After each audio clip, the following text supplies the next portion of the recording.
राज्यात 2 डिसेंबरला नगर परिषद आणि नगरपंचायतीच्या निवडणुकांचं मतदान पार पडलं आणि 20 डिसेंबरला उरलेल्या नगर परिषद आणि नगरपंचायतीच्या निवडणुकांसाठी मतदान होणार आहे. आणि हेच लक्षात घेऊन 3 डिसेंबरला लागणारा निकाल पोस्टपोन झाला. त्यामुळे जेव्हा 20 तारखेला उरलेल्या निवडणुका होतील त्यानंतर लगेचच म्हणजेच 21 डिसेंबरला एकत्र निकाल लागणार आहे.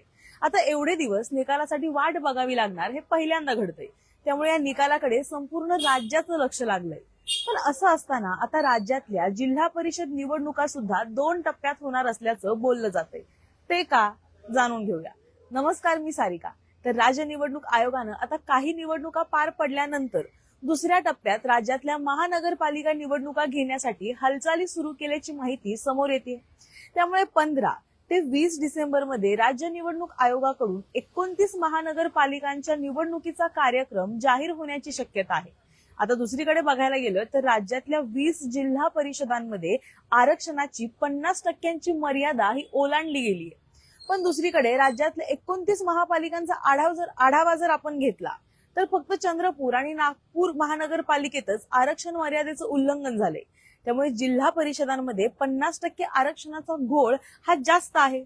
आणि असं असल्यानं आता निवडणूक आयोगाला सुद्धा 27 महापालिकांच्या निवडणुका जिल्हा परिषद निवडणुकीच्या अगोदर घेणं हे सोयीचं वाटतंय. आणि त्यामुळेच त्या दृष्टीनं राज्य निवडणूक आयोगाकडून हालचाली सुरू झाल्याचं सांगितलं जातंय. आणि त्यामुळे त्यासाठी राज्य निवडणूक आयोगानं 29 महानगरपालिकांच्या आयुक्तांची बैठक बोलावली. सर्वोच्च न्यायालयानं नुकताच स्थानिक स्वराज्य संस्थांच्या निवडणुकांच्या बाबतीत आपला निर्णय दिलाय.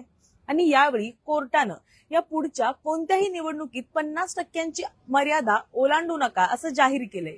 त्यामुळे त्याचं नियोजन करण्यासाठी निवडणूक आयोगानं जिल्हा परिषदा निवडणुका 2 टप्प्यात घेण्याचा विचार सुरू केल्याची माहिती समोर येते. सोबतच ज्या ठिकाणी 50% आरक्षण मर्यादा ओलांडली आहे त्या ठिकाणच्या जिल्हा परिषद निवडणुका या दुसऱ्या टप्प्यात घेण्याचं राज्य निवडणूक आयोगाचा विचार असल्याचं सुद्धा समजतंय. आणि या 2 टप्प्यातल्या निवडणुकांमध्ये सुरुवातीला 15 जिल्हा परिषदांमध्ये मतदान होण्याची शक्यता आहे. तर उरलेल्या 17 जिल्हा परिषदांमध्ये सर्वोच्च न्यायालयाच्या 21 जानेवारीच्या सुनावणीनंतर दुसऱ्या टप्प्यात निवडणूक होण्याची शक्यता आहे. पण जर जिल्हा परिषदेच्या निवडणुका 2 टप्प्यात झाल्या तर मात्र सर्व पक्षाच्या नेत्यांना, उमेदवारांना आणि कार्यकर्त्यांना प्रचारासाठी अजून जास्त वेळ मिळणार आहे.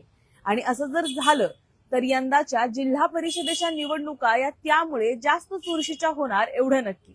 बाकी तुम्हाला याबद्दल काय वाटतं हे आम्हाला कमेंटमध्ये नक्की सांगा.